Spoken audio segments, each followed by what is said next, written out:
Hi everybody, welcome to my channel. This is Scary Story Friday. So sorry I didn't do a story last week. I wasn't feeling well. My voice wasn't doing too good.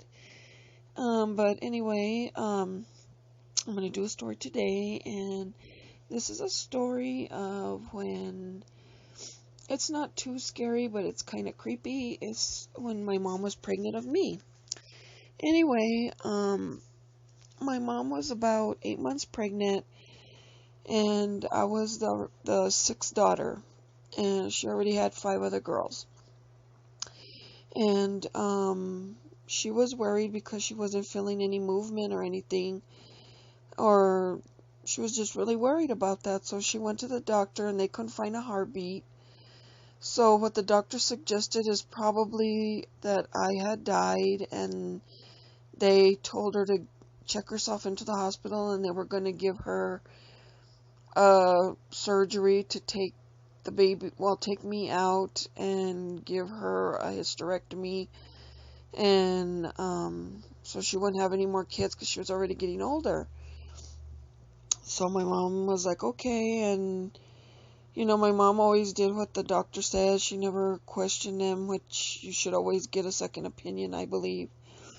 But anyway, she went to the hospital, and she checked herself in and everything, and my grandpa came to visit her. And he was sitting there, and he told her, you shouldn't do this, you shouldn't. You don't know if the baby's dead or not. If the baby was dead, you'd probably have some kind of gangrene or something like that. He told her, he was trying to convince her not to do it, and she was like, well, no, the doctor didn't find a heartbeat or anything, and she was crying and really upset. And so, he kept trying to convince her, and she was like, no, I'm gonna do what the doctor says. So, my grandpa was like sad, but he was concerned for his daughter, my mom. So he stayed with her that night until it was time to leave, and, he told her, well, think about it, before morning comes, because once you have the surgery done, there's not gonna be any going back from that. So, she said, okay, I will, but she was already convinced that she was going to have the surgery done. So my mom couldn't sleep that night, and she kept thinking and thinking, and finally, I guess she fell asleep because she was so tired. And in her dreams, she said that she saw the surgery being done, and that when they took the baby out, the baby was crying. And she was having all these kind of weird nightmares about babies and doctors, and just like very, very restless sleep. And she was tossing and turning, tossing and turning. And finally, I guess she woke up. She said it was about 3 in the morning, and she got up to use the bathroom.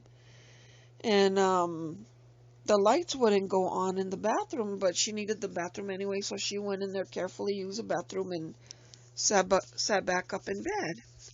So she turned the TV on. She had a private room. She turned the TV on, was watching TV. And she said that she felt very restless, very uneasy, and she was probably thinking that maybe it was a conversation she had had with her dad. So, she was just uneasy. She kept thinking about it, but she was convinced on doing the surgery. She didn't want to risk her health.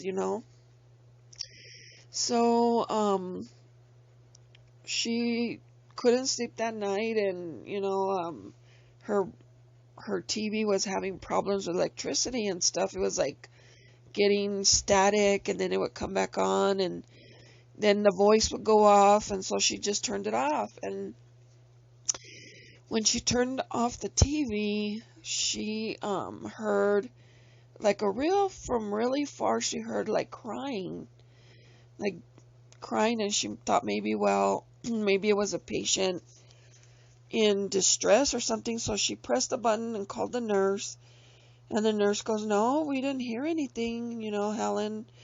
We didn't hear anything. Maybe it was somebody, upset, and they fell asleep. And she was like, okay, and they told her they would go check the rooms just in case. So she goes, okay, and then she said about a minute later after the nurse left, she said it got like very, very, very quiet. You know, hospitals are quiet at night, but she said it got like really quiet, like scary quiet.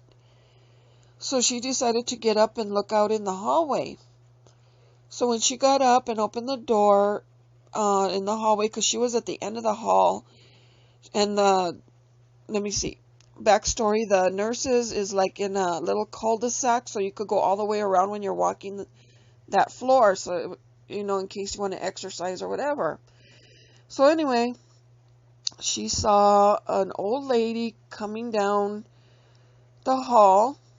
She said she didn't see anybody, any nurses or anything, and the lady was like crying, but softly. And when the lady got closer, she noticed that the lady didn't have any shoes. She had a hospital dress on. Her hair was really messy. She said really white. And she couldn't see the lady's face because the lady was like, her neck was down, like facing the ground. And she was walking really slow.